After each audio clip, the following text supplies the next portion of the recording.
নমস্কার, আমি আপনাদের স্নেহের ও ভালোবাসার কবি সুব্রত মিত্র। আপনারা ইতিমধ্যেই জানতে পেরেছেন এবং দেখছেন যে পশ্চিমবঙ্গের ঐতিহাসিক ঐতিহাসিক বিধানসভা নির্বাচন অনুষ্ঠিত হয়ে গেল অত্যন্ত অত্যন্ত সুষ্ঠুভাবে, নির্বিঘ্নে, কোনো রকম হিংসে দাঙ্গা খুনোখুনি এড়িয়ে। তবে গতকাল থেকে আমার কাছে আমার কাছে কিছু বার্তা আসছে আমার সম্পর্কে। আমি এই ব্যাপারে পরিষ্কার স্পষ্টভাবে আমি এই বক্তব্যের মধ্য দিয়ে জানিয়ে দিতে চাই, এবং এর আগেও আমি জানিয়েছি, তবে আমি আরেকবার জানাতে চাইছি। দেখুন, শুধু আজকে এই বিষয়ে যে এখন আমার সম্পর্কে আলোচনা হচ্ছে এমনটা নয়। আমি যখন যে মহলে আমার অবস্থান, আমার নিজস্বতা বজায় রাখার চেষ্টা করেছি, ঠিক সেই সময়ে সেই জায়গায় আমাকে পরিস্থিতি উপলব্ধি করতে হয়েছে। হ্যাঁ, শুধু পরিস্থিতি নয়, কঠোর পরিস্থিতি। আমার জীবিকা নির্বাহের পরবর্তী প্রধান দায়িত্ব এবং কর্তব্য হলো, আমি একজন কবি। আমি সমাজের কথা ভাবতে চাই। এটা ভেতর থেকে অভিনয় করে নয়, সম্পূর্ণ মনের ভেতর থেকে, বুকের ভেতর থেকে। অঞ্চল, রাজ্য এবং দেশের কথা ভাবতে চাই। কিছু করতে পারি আর না পারি, আমার ভাবনার দ্বারা যদি বিন্দুমাত্র উপকার হয়, সেটা আমি করতে চাই। এজন্য অনেক মানুষ আমাকে সহজভাবে গ্রহণ করতে পারে না এবং বুঝতে চায় না, সেটা তাদের ব্যাপার। আমি যখন সাহিত্য মহলে বিভিন্ন রকম বিষয় নিয়ে আমি লেখালেখি করেছি, বক্তব্য তুলে ধরেছি, আমাকে আক্রমণের শিকার হতে হয়েছে। আমি সামাজিক বিভিন্ন জায়গায়, বিভিন্ন মহলে যখন আমি যেটা তুলে ধরতে চাই, প্রকাশ করতে চাই, তখন সেটা অনেকের সহ্য হয়নি, স্বাভাবিক। এখন বিষয়টা হচ্ছে, আমি কিন্তু আজ থেকে 15 বছর আগে, তখনও কিন্তু আমি লড়াইয়ের ময়দানে ছিলাম। হ্যাঁ, ছিলাম। যে ভাবধারায়, যে মানসিকতায় আজও আমি আছি।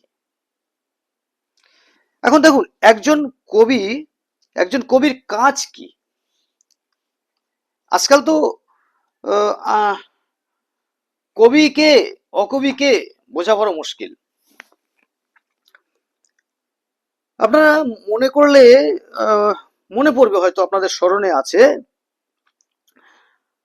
আজ থেকে 10-15 বছর আগেও যেসব কবি, সাহিত্যিক, বুদ্ধিজীবীদের ঢল নেমেছিল একটা প্রথম সারিতে আন্দোলন, বিক্ষোভ, প্রতিবাদে, এবং সমাজকে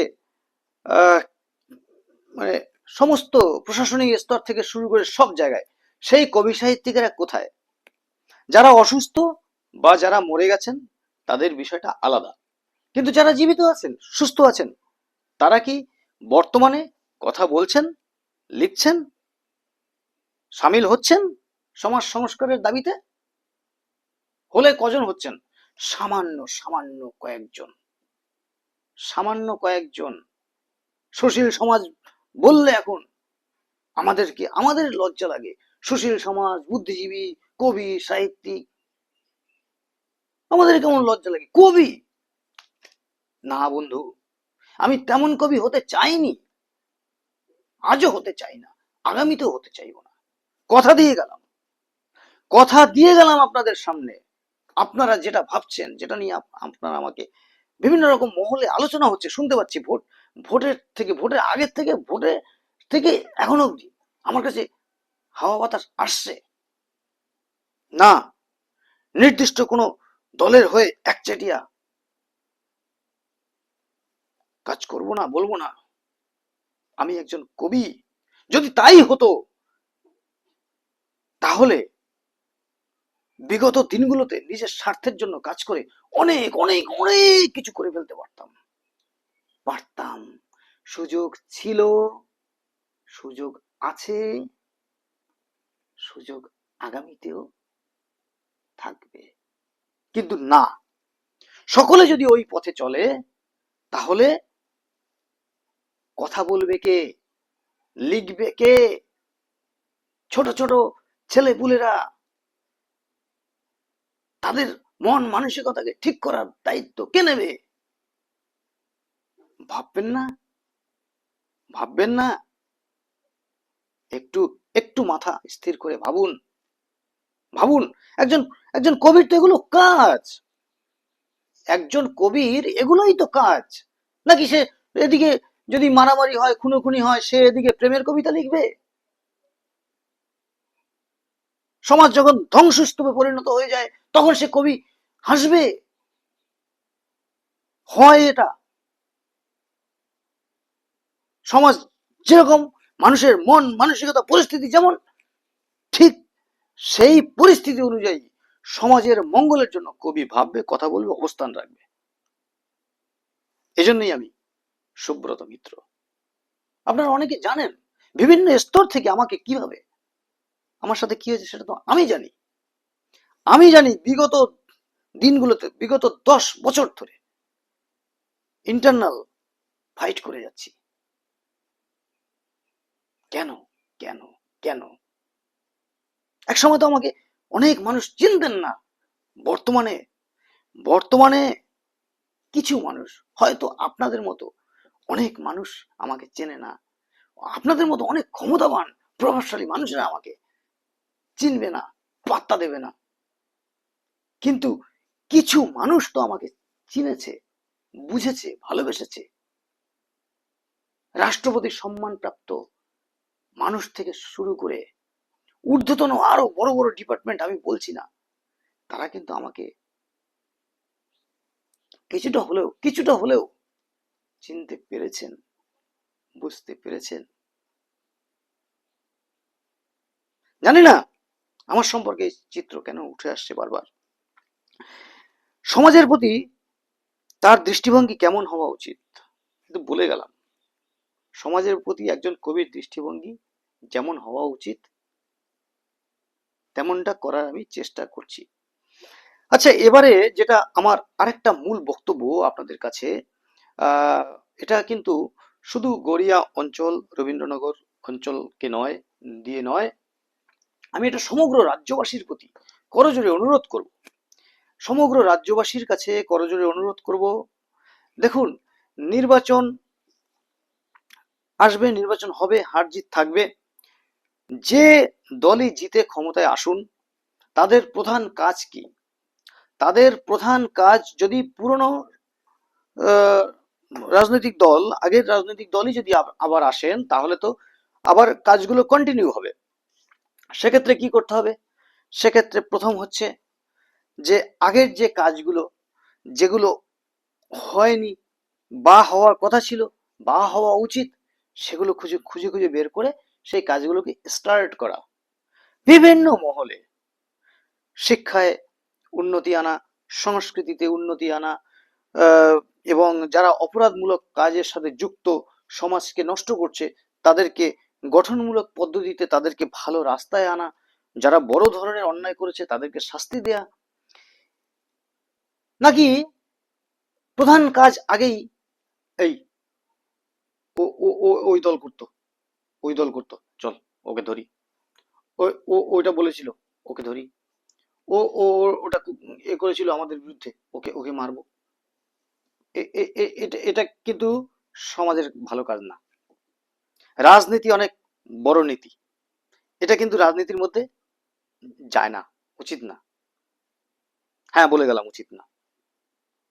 আর যদি নতুন নতুন কোন দল যদি রাজ্যের ক্ষমতায় আসেন, কথা দিয়ে গেলাম কবি সুব্রত মিত্র, প্রথম প্রথম কিছুদিন তাদেরকে সময় দেওয়া হবে, সুযোগ দেওয়া হবে, তারপরে কিন্তু আবার, হ্যাঁ, আবার কবি সুব্রত মিত্র কিন্তু সমালোচনা করবেই করবে।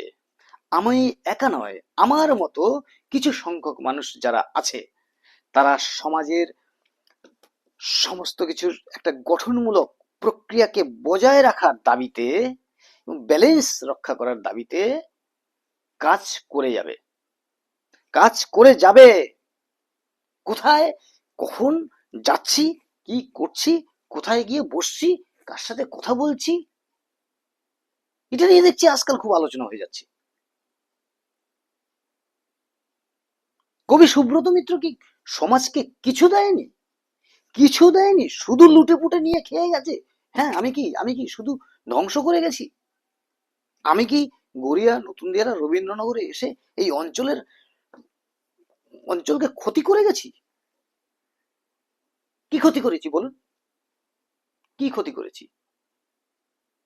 উপরন্তু আমার জীবনের যে অভিজ্ঞতা যদি আমি বলি, আপনিও বিস্মিত হবেন। হ্যাঁ, আপনিও বিস্মিত হবেন। আমার লড়াই শুধু আমার গ্রাম, আমার এই অঞ্চল, আমার এই রাজ্য কে নিয়ে নয়, গোটা ভারতবর্ষকে নিয়ে আমার লড়াই। কই আমাদের আমাদের এই আমাদের যিনি এতদিন মুখ্যমন্ত্রী ছিলেন, মাননীয়া মমতা বন্দ্যোপাধ্যায়, তাকে নিয়ে যখন পার্শ্ববর্তী রাষ্ট্রের বাংলাদেশের একজন মানুষ বিভিন্ন কুরুচিকর ভাবে কথা বলেছিল, তো যারা আজকের আমাকে নানান রকম ভাবে রাজনৈতিক ভাবে রাঙিয়ে দেওয়ার চেষ্টা করছেন, তারা একটা আওয়াজ তুলেছিলেন, কথা বলেছিলেন। আরজি করের ব্যাপারটা নিয়ে একটা কথা বলেছিলেন, প্রতিবাদ করেছিলেন। কিন্তু আমি কিন্তু আক্রান্ত হতে হতে বেঁচে গেছি, তাও আবার পুরুলিয়াতে। আজকে বাংলাদেশে যে ঘটনাগুলো ঘটলো, ভারত বিদ্বেষী, ভারতের বিরুদ্ধে যে আলাপ আলোচনা, যে জিনিস, সেটা আকার নিতে নিতে নিতে নিতে এমন পর্যায়ে পৌঁছে গেছে, এবং সেখানে একটা বৈদেশিক শক্তি ছিল অবশ্যই। সেই সংস্কৃতি আমার দেশের বিভিন্ন প্রান্তে এবং আমার রাজ্যের মধ্যে যদি প্রবেশ করে যায়, সেটা তো আমাদের দেশীয় গণতন্ত্রের পক্ষে অত্যন্ত ক্ষতিকর। আমি যখন সেটা গভীর নয়ন দিয়ে উপলব্ধি করতে পারবো, আমি সেটা নিয়ে প্রতিবাদ করব না? অবশ্যই করব, অবশ্যই বলবো। কারণ হচ্ছে, যারা আমাকে নিয়ে এখন সমালোচনা করছেন বা আগামীতে করবেন, বা গতকাল করেছেন, তাদের ভালোর জন্য এটা করতে হবে। কারণ তারা আমারই সহনাগরিক। এটুকু বুঝতে অনেক দেরি হয়, অনেক সময় লেগে যায়। এত উন্নত সমাজ, এত পড়াশোনা করছেন, এত mobile, television, laptop, computer, internet কত দূরে এগিয়েছে, এখনো কত পিছনে পড়ে আছেন। হ্যাঁ, আপনারা একটা কোথায় গেলেন, আপনি কোথায় কি করলেন, কি করলাম, আরে তাহলে আমি যে আন্দোলন করতে গিয়ে যে সব সময় সমস্যা প্রবলেমে পড়ে যাই, এ করে যাই, কই সেগুলো তো একবারও বলেন না যে আপনার অবদান রয়েছে, আপনাকে অভয় দিচ্ছি। হ্যাঁ, যারা এই ভারতবর্ষের বুকে অত্যন্ত সম্মানীয় মানুষ, তাদের কিছু অংশের মানুষ আমাকে সত্যি সত্যি ভেতর থেকে আমাকে সাহস দেন। পশ্চিমবঙ্গের বুকেও এমন বেশ কিছু মানুষ আছেন, তারা আমাকে ভালোবেসে ফেলেছেন।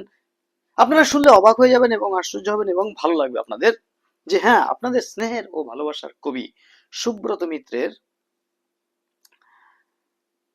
সাথে ভারতবর্ষ স্বাধীনতার পিছনে যাদের ভূমিকা রয়েছে, তাদের উত্তরসূরি, অর্থাৎ তাদের পরিবারের বেশ কয়েকটি পরিবারের মানুষের সাথে আমার যোগাযোগ আছে। তারাও আমাকে খুব ভালোবেসে ফেলেছে। তারা বিভিন্ন রকম বড় বড় প্রোগ্রামে আমাকে আমন্ত্রণ জানান, আমি সময়ের অভাবে যেতে পারি না। এটুকুই। এরকম অনেক অনেক যেগুলো এখন এখানে বলে আমি করতে পারবো না, কভার করতে পারবো না, অনেক সময় লেগে যাবে। যাই হোক, আমার কাছে যেটুকু খবর আসছে, বার্তা আসছে, আমার সম্পর্কে যে অনেক রকম আলোচনা হচ্ছে নির্বাচনী পরবর্তী সময় থেকে, এটা ঠিক নয়। আপনারা যে যার মতো করে ভাবছেন ভাবুন। আমাকে চিনতে বুঝতে যারা এখনো পারেননি তাদের হয়তো একটু সময় লাগবে। আমি কিন্তু আমার মতোই আছি, এবং আমি যতদিন বেঁচে আছি, শরীর স্বাস্থ্য সুস্থ থাকবে, আমি কিন্তু সমাজের জন্য বলে যাব। যে যখন ক্ষমতায় আসবেন, যে সরকার আসবেন, তার ভুল ভ্রান্তি দেখলে আমি তখন বলবো, কারণ এটা মানব সভ্যতাকে এটা সুন্দরভাবে টিকিয়ে রাখার জন্য এটা প্রয়োজন। তাই সকলে দেখুন, প্রশংসা করার জন্য এবং কিছু পাওয়ার জন্য, চাওয়ার জন্য তো অনেক মানুষ আছে। আমি না সেই ভিড়ে মিশে না গেলাম, আমাকেও কি মিশে যেতে হবে সেই ভিড়ে? মানুষের শ্রদ্ধা, ভক্তি, ভালোবাসা, নিঃস্বার্থ নিঃস্বার্থ ভালোবাসা, এটা কি কিছু নয়? আমি তো কিছু না কিছু করে খাচ্ছি, আমার তো চলে যাচ্ছে, আমার তো দুমুঠো ডাল ভাত চলে যাচ্ছে। তাহলে আমার এখন প্রধান কাজ হওয়া উচিত, আমি কি দিয়ে গেলাম, কি দেব সমাজকে। ভুল বুঝবেন না, ভুল করবেন না।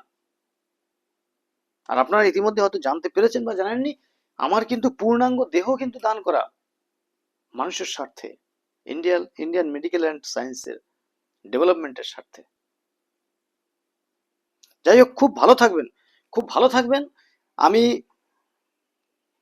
কাব্যরত্ন প্রাপ্ত, সাহিত্য রত্ন প্রাপ্ত, এবং কিছুদিন আগে 27টি